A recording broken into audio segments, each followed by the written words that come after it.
Good evening, my YouTube family. Happy holiday. I think I shared with you guys, this is one of my favorite time of the year.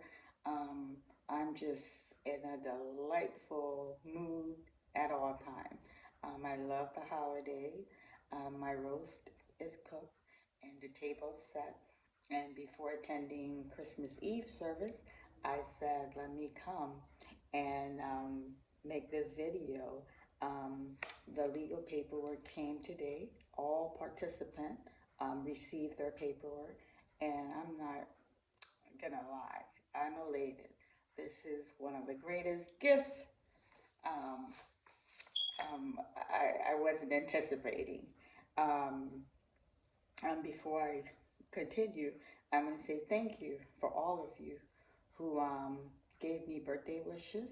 Greatly appreciated, meant the world to me. Thank you, thank you. I had a great celebration. It's just the month of December has just been amazing, and it's coming to a close. I like to take time and kind of regroup, reflect on the passing year, and plan what's to come for the new year. So I'm wishing you all a happy, happy holiday. But if I could get to the news why I'm making this video tonight, I was going to wait till Christmas Day to make a short video just to wish my YouTube channel member a happy holiday. But the fact that the paperwork came today, I thought it was befitted to give the news real time. Um, all the participants, like I said, um, received the notice today. Um, um, Plaintiffs versus plaintiff donors versus Jermaine Sherman, known as celebrity name Dr. Umar Johnson. This is now an official court matter. So I'm gonna elaborate to tell you guys how we got to this point, and moving forward, it's gonna be um, a process. Moving forward, um, I'm not gonna be able to because this is an active investigation now to give too much detail, but um, depend whether he wants to settle out of court or whether he wants to go to court. I will definitely plug my YouTube family on what is going on. So it's 40 of us. Now, the reason I'm part of it, yes, I did get a settlement, but um, they're using all my donation money to show that I was a supporter who did give donation and never received any receipt, and to backtrack to see if he followed proper procedure, whether he has what did they call it, donors, um, tax exempt, or whether um, I'll have to read the legal term to you guys, but before I lose my train of thought. So it's to show that she was a donor. She gave this money. Here are all her cashier check. She never received any receipts, so now he has to give accountability for that money. And then they're gonna show that, hey, there was a settlement. She did get paid this for her hardship regarding a business deal um, that didn't go well, and then the donation money. And then for the others, they all submitted copies of every cent that they gave to FDMG, and to show that they never also received any um, receipt. So a letter from the attorney that's representing the party of 40 will be sent to him to show good faith that we're willing to sit down and to give him a chance to give an explanation to why this school hasn't been open, or when will this school be open, and then to give explanation on how the donation money are used. Is it being used appropriately um, for what the donor has given the money for? Like I said, I was elated when I got the paperwork. I called everybody, and none of them were surprised when I called. They're like, Marianne, why did we know you were going to call? Um, I called everyone. I was outnumbered. You have to understand, these are conscious people, and they wanted to do the route of sitting down. In the conscious community, going to court, it's not a thing they really practice. That's something that will be used for the extreme last resort, and he knows this, and I think he preys on that. And also for me, with someone with religious background, they advise you to take one or two, settle matter. Court is also used for a last resort. Um, but what I want to say publicly is there's a lot of people that may not give their money back, but I'm glad that I was able to retrieve mine and help a select few to get their money back, and to stop him um, from preying on the community, from preying on black folks, period. Um, this shenanigan coming to an end. So I'm glad I'm able to make a difference. So I don't know if I should say this, but so me, I footed the legal bill family, and I didn't flinch. Um, when the settlement is um, settled, when they give everybody their money, legal fee will be taken out equally from everyone, and I will be reimbursed. Like I said, I didn't flinch. Um, I was happy to be able to be in a position to give that legal fee swiftly, because this was an injustice, and you can't be silent in the face of injustice, you know. So we all got the paperwork. Um, um, he should receive his, um, from what I understand, he should get his copy um, at the beginning of the new year. But I also wanted to read the process, what they did with us.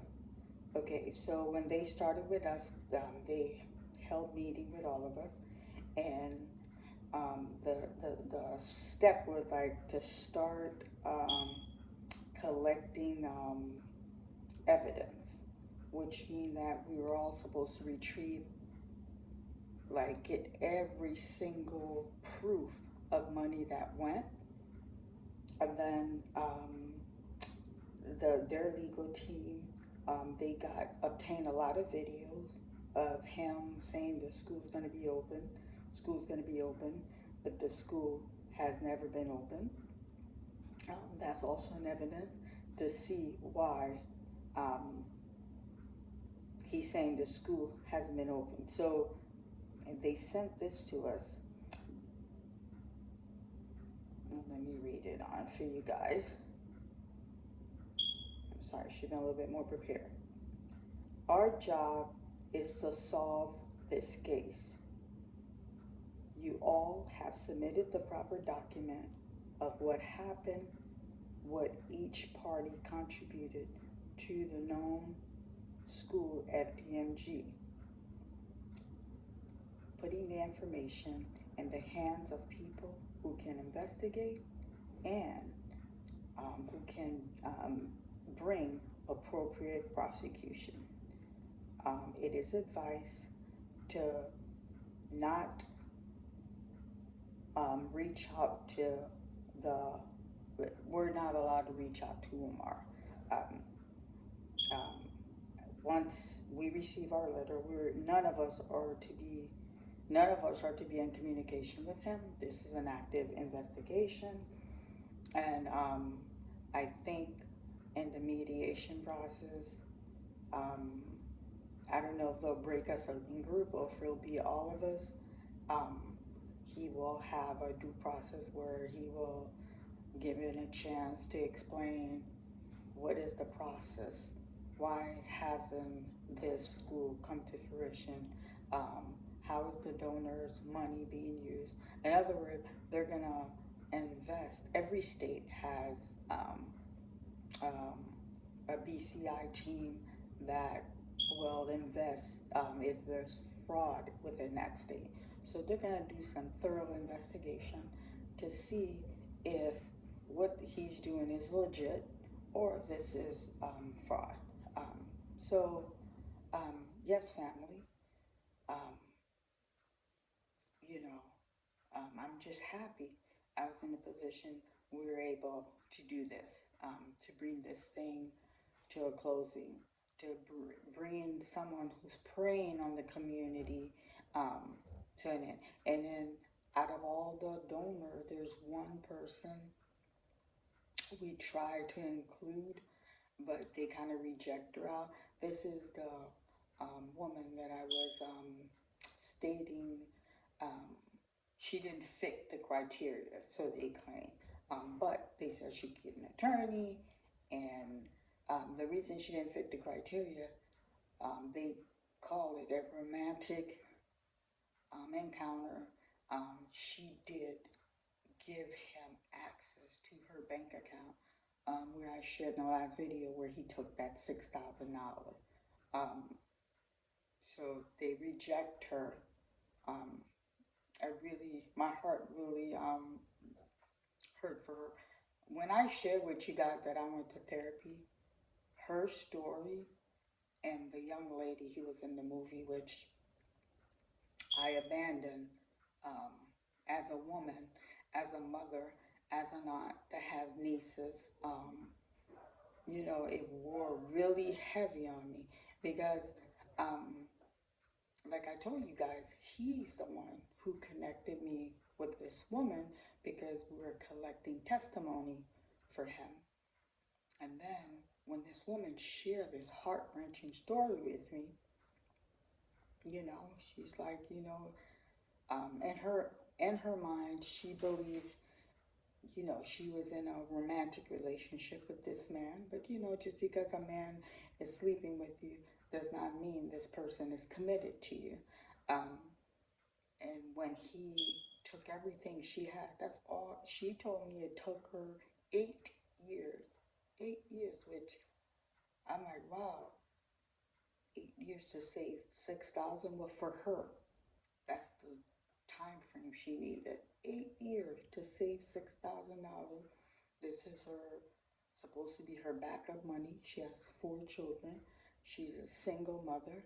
And when she reached out to him, questioning him for taking the money, he told her he had something to do. He'll get back with her, and she's never heard from him. He literally cut her off, family. Literally.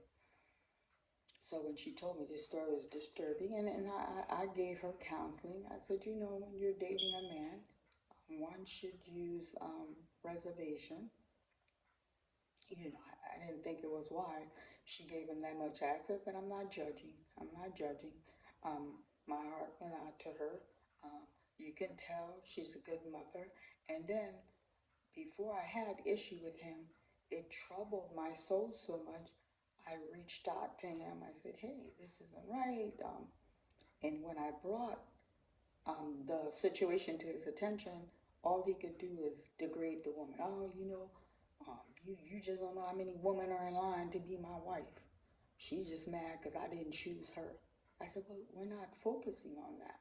We're focusing on that. She said you went in her account and you took $6,000 that she didn't give you permission to touch. You know what? That's not how that went. Did she tell you she got 4 baby daddy? Just try to deflect the situation. I don't care if she had 10 baby daddies.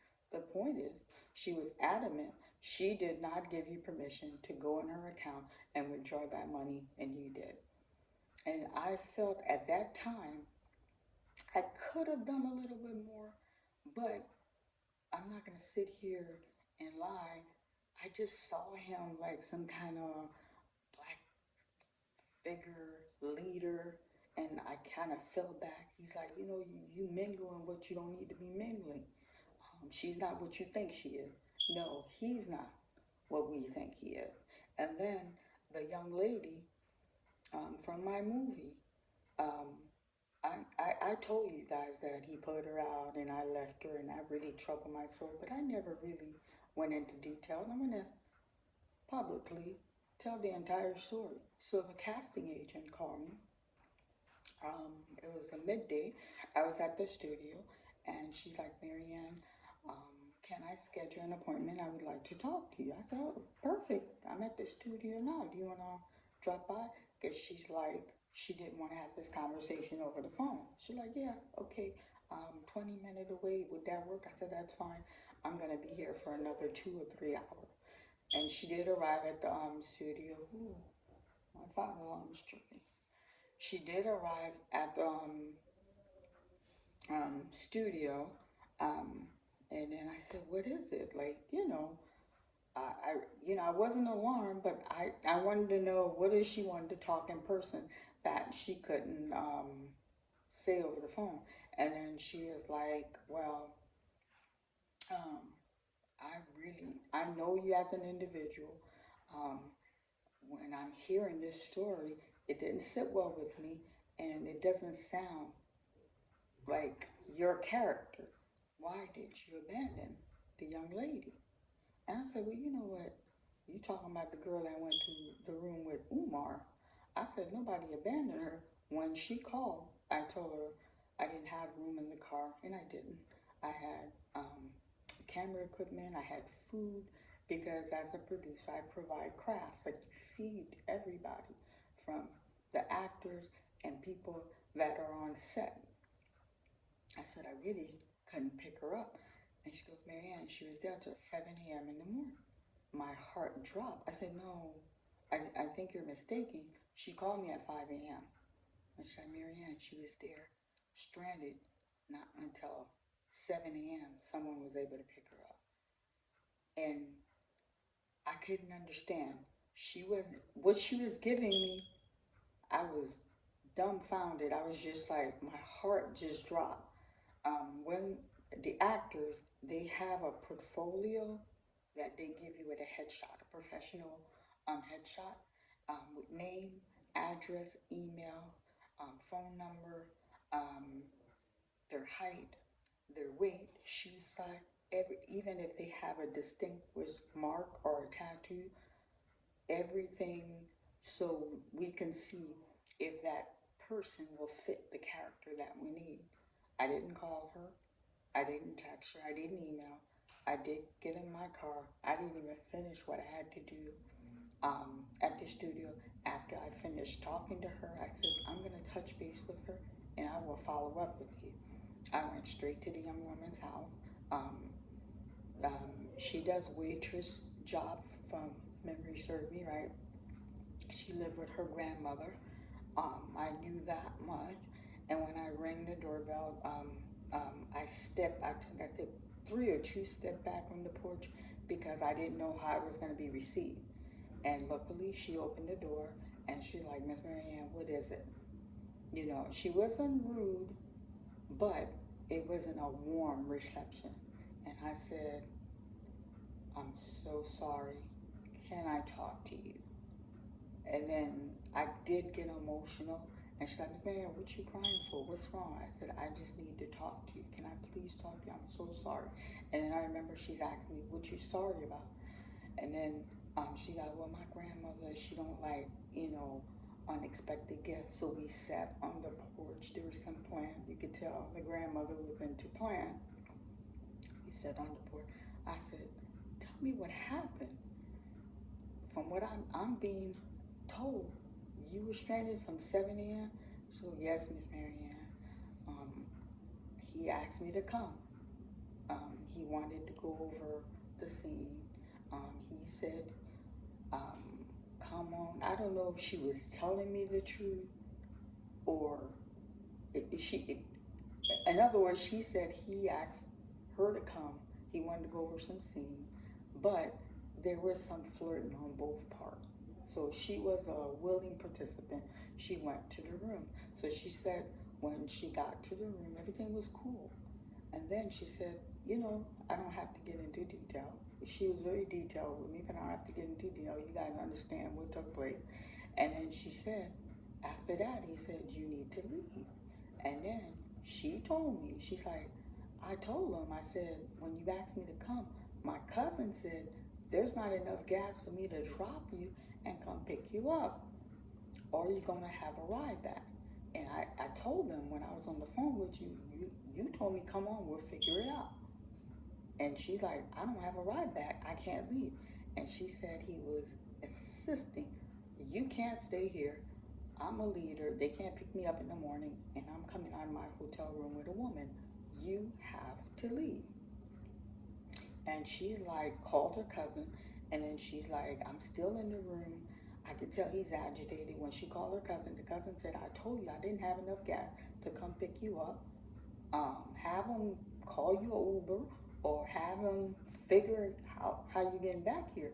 I can't come and get you. Now I want you guys to understand. I live on the west side.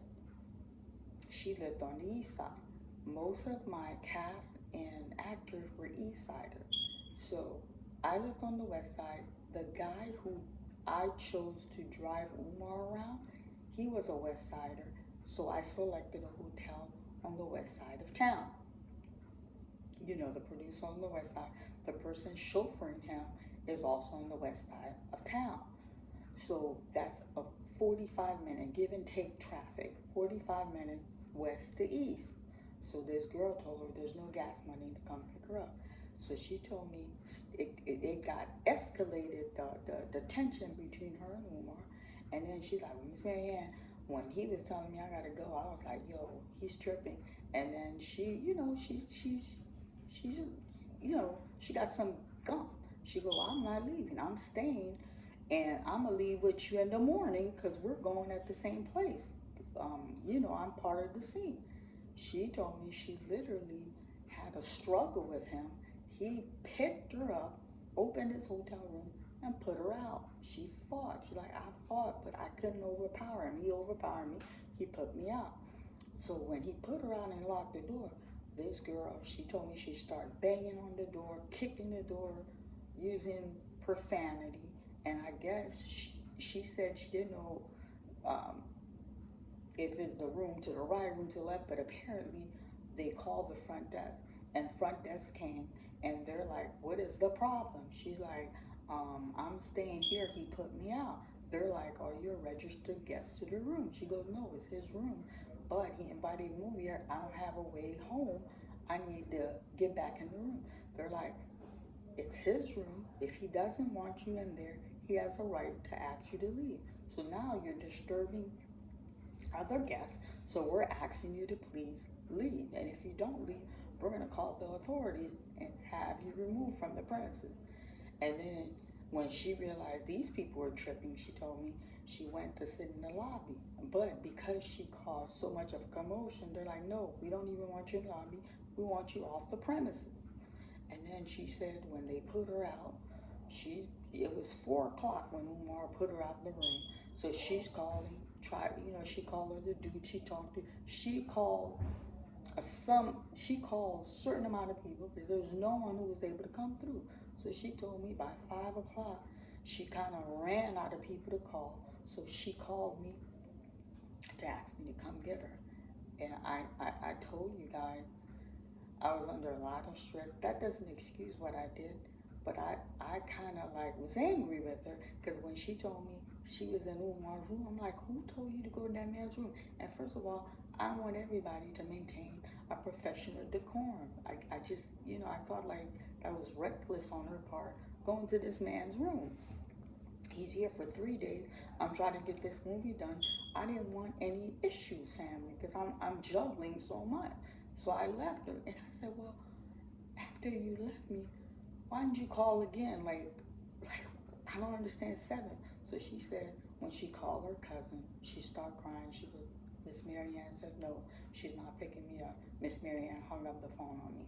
I never shared that with you guys, but yeah, I told her I'm not coming. I did. I just kind of abruptly hung up the phone with her. I abruptly ended the conversation. So she said when she's crying, her cousin said, well, I'm gonna see what I can do, but you just gonna have to sit and sit tight and let me figure it out. And when she told me, this is why I had to get therapy because of her and that mother of four. She said, my cousin had to go to this dude, oh, Miss Marianne, he wanted head just to give her $20. Another woman had to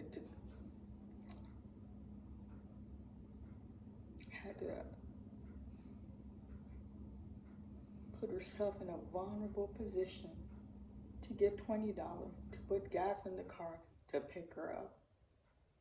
And that really bothered me because that was out of character for me. I should have picked her up. She was like 8 minutes away, give and take, and I didn't pick her up. But in my mind, you know, I don't know what I was thinking. I didn't pick her up. So this girl got put out this room 4 a.m. in the morning and then didn't get her cousin to come get her at 7 a.m. This woman had to do what she had to do to get $20 from another man to put gas just to pick her cousin up. You understand, family? So when I told you I had to go get therapy, that situation about that young lady and that situation about the woman of work, these things bothered me so much. I felt I'm in the conscious community, I'm an activist. I felt I did not handle those situations properly. Now, and y'all wonder why I'm angry with him. That last scene in the movie where he sat on the couch with Rebecca, Rebecca was crying, he was comforting Rebecca. That was the last scene. I pointed out to you guys who opened the door. That last scene, we were wrapping up. We wrapped up around 2 a.m. But before wrapping up, there's a young man who stopped for him. He has connection regardless where he goes. Very metropolitan gentleman, sharply dressed, um, um, you know, uh, GQ style. And then he had the reason, like he stood out, he was a handsome young man, but the reason that he stood out for me, he had braids, but it's not like regular cornrow. It was like fancy braid, but he's still masculine. And he's like, yo, it's dope that Dr. Umar's in your movie. Um, I would like to act if you ever. I said, you're handsome. Good look is half the battle. I remember having this conversation with him. And he goes, you mind if I hang around? Because Doc wanted me to wait outside. I said, no, I don't mind. He's like, he leave tomorrow. Now, Umar filmed for 3 days, but Umar was in Cleveland for 5. The very first day when he came, I told you guys he wasn't happy with the hotel combination. Um, he got upset. He didn't come to the welcome party. That's arrival. He came like early evening. We filmed for 3 days. And then the fifth day, that's checkout. And he came to the farewell party and we took him to the airport. But we had 3 days of filming. So he's like, yeah, Doc wants me to wash his hair. We call him Doc in the conscious community. I don't want to throw nobody off. He's like, Doc wants me to wash his hair, condition his hair, and sponge his hair. I'm like, sponge his hair? He's like, yeah, I'm gonna sponge his hair. And I really didn't understand the concept of him saying he had to sponge his hair.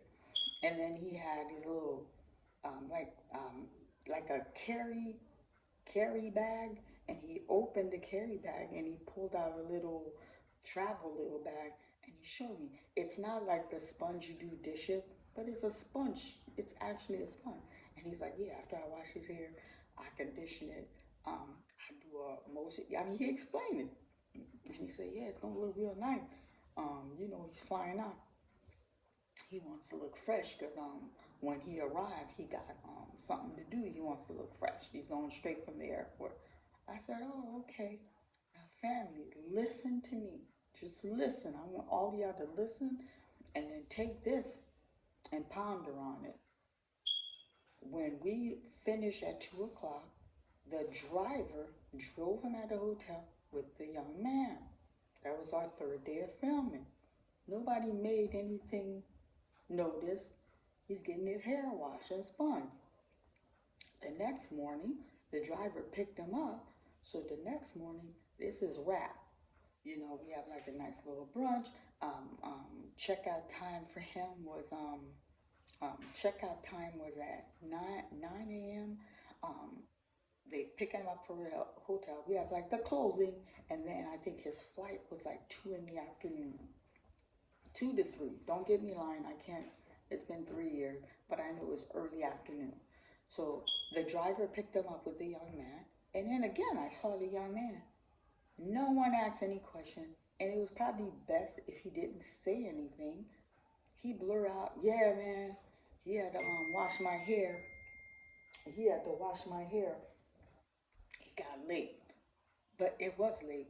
We wrapped at 2 o'clock. He crashed on the couch. Family, family. I, Lorient Vision Production, booked the hotel room. There was no couch. There's a chair because my sister and I, once we booked, paid for the hotel, I went to a Giant Eagle. I got some refreshment. I got some veggie chip. I got some stuff, and she came with a basket. She came with a basket. We load the basket, and I bought Avion water because that's what he requested. And we put in the room for him to have snack. I was with my assistant. This is before he landed in Cleveland. It was one bed, a chair. There's a desk and a chair, and like a sitting chair, the bed, the desk, and a chair, and then the refrigerator. I entered the room with my assistant because we put a welcome basket for him. So when he walked in, and when we put the welcome basket, we stopped at the desk. I returned the key, because the room was already paid and rented for. I said, well, here's the key. When he checked in, you guys could just go ahead and give him the key. And they're like, do you want us to rekey it? And, I can't remember word for word, but we were done. When he walked in, because we're having run, this is his farewell. We're wrapping up. Yeah, it was late. It was late. He crashed on the couch. Now, and when he said that, I remember, sometimes you kind of realize, I'm like, cow, ain't no couch in the room. But I didn't focus. I didn't focus too much on that. When I sat on that porch, I had that conversation with that young lady. My heart ripped apart.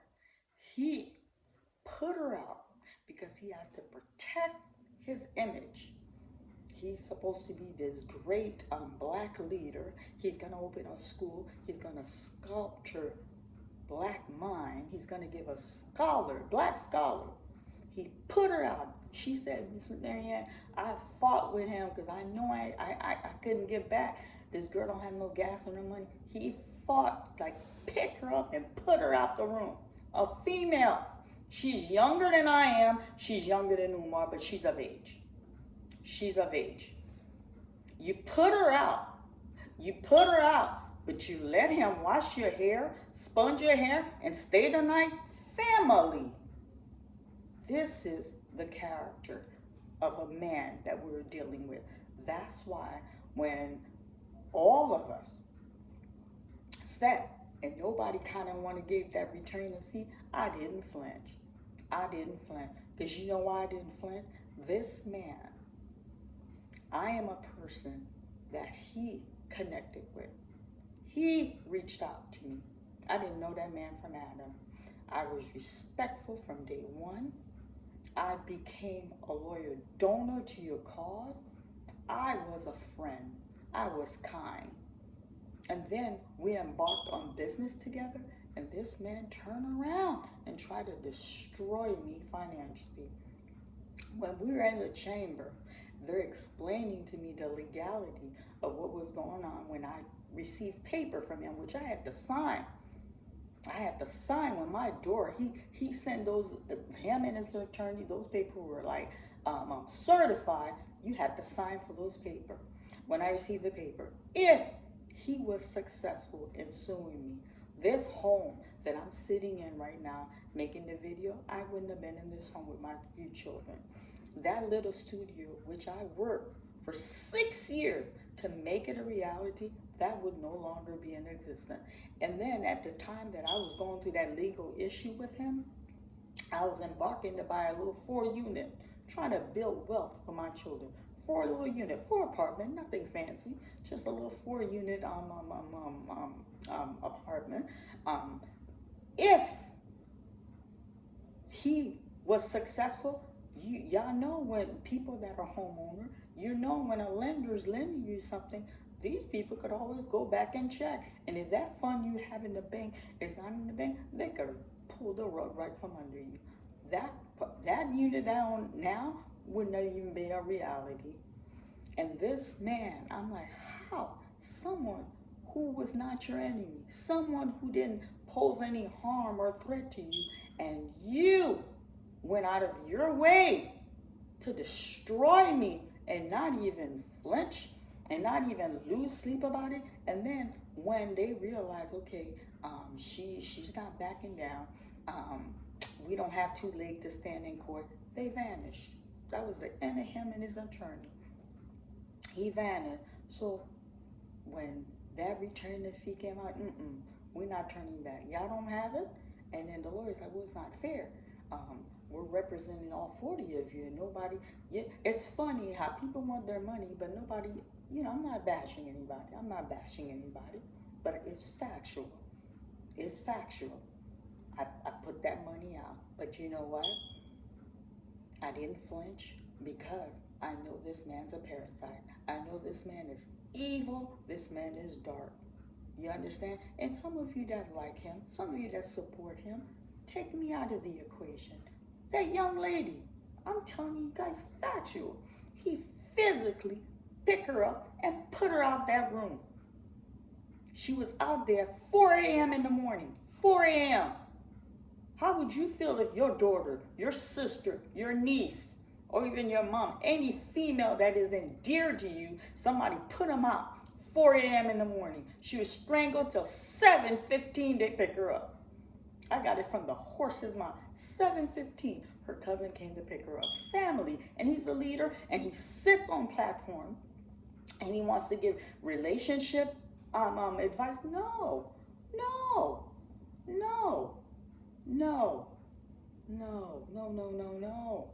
Nobody's making this up.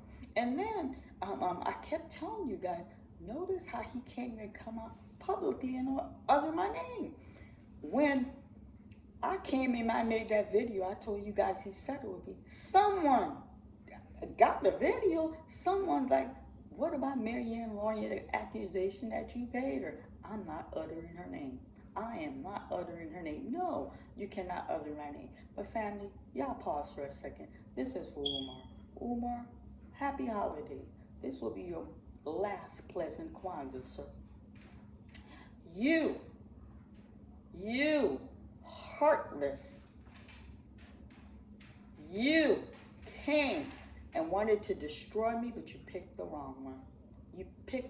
You were going to wipe me out financially. I have 3 children. Anyone who ever gets to the point where you can lose everything, it's not funny. This man doesn't hold a 9 to 5. This man doesn't have a product that he sells that's giving him a stream of income. You understand? This man is collecting donation money and living a luxury lifestyle. He's on a plane whenever he wants. He stay at 5-star hotel. He threw a fit because the hotel I got him wasn't a 5-star hotel, because that's what he's accommodated to. This man, he jumped from rent a car to rent a car. And yes, he gets paid for a lecture here and there. That's not a consistent stream of income. He's living off of hard earning, hard working, earning people's money. And then he comes, he's constant. This he's oh my God, I'm emotional. He comes, he's disrespectful. He shows no humility. But Umar, time is up. Time is up, sir. I told you I was going to put my money where my mouth is. You are heartless. You are cruel. That woman shared her body with you. That woman committed the most intimate act with you. And you know she had 4 children. Now, all of you, whether you're a man or a woman, y'all know the struggle is real. I don't care if you got a couple of dollars. It's hard out here. You understand? I told y'all, I went grocery shopping. I'm looking at the wagon. I'm like, Jesus, what did I buy for $300? It's real out here. And you went in her account and took $6,000? Is that fair? I don't care how big of a Omar support. How would you feel? Somebody went in your account. You gave them accessible. You know, she made it accessible to Omar. Took all your money. How would you feel? Put everything aside. I want you to tap into your humanity. How would you feel? How would you feel? And then she's young. She's impressionable. You know, you wound her, you lure her in, and you put her out at 4 a.m. in the morning. No. That's why I got therapy. I'm not weak, family. I'm not weak. The therapy regarding Umar, but I'm a woman. I left her. I told y'all that. I'm not perfect. I'm ashamed. I'm ashamed of what I did, but I'm going to keep it real. I'm going to keep it real. Because you know what? You can't hide the truth. The truth come out. It's all over Cleveland how I abandoned her. I abandoned her. You know? And what saved me is like, well, some people like, well, you know, Marianne didn't tell her to go to that room. You know? Like, because she went to that man, that kind of shielded me a little bit. But still, like, Dad, why would she just leave her like that? I abandoned her. And I'm ashamed of that. I'm ashamed of that. And till this day, it hurts my heart. And I'm glad I was able to make peace with that young woman. I was glad that I was able to smooth things out with that young woman. I told y'all that 3 days was 3 days of hell. 3 days of hell. But family, the reason I made this video is because the court paper came today and I was elated. It couldn't have been perfect timing. What a wonderful Christmas gift. So the process is going to be, it's not an overnight process. I can't keep coming on video giving blow to blow. But the minute this thing's wrap up, I'm going to come and plug my family in to let you know how the outcome come. Enough is enough. We're going to remove this cancer out of the Black community. We can't change the world, but we can make a difference. Everybody. And then I'm going to ask you guys, the year is ending. Let's look at, take a end service of your life and say, okay, this is what I want to change. This is what I want to improve. And let's embark on the new year to each of us be better human beings. Better human beings. I want to wish each and every one of you a happy holiday. I love this time of year. You know, I'm going to service. I got so much to be thankful for. So much to be thankful for. You know, I'm going to bring in the Christmas service. And this time of year, think of him. Sometimes we get all caught up with the gift, the hustling, the bustling. But the season is about him. The birth of our Creator. The birth of Christ. But I'm not pushing religion, but I'm happy. I'm wishing you all a happy holiday. Enjoy your family. Savor the moment. And I'll probably do a quick short to wish you all a Merry Christmas tomorrow. I didn't have intention of making a video, but when I got the court paper today, I said, you know what, I got to talk to my family. I got to come on here and talk to my family. So here you have it, family. Happy holiday. May the Lord bless each and every one of you with health and prosperity. Mary Ann, good night.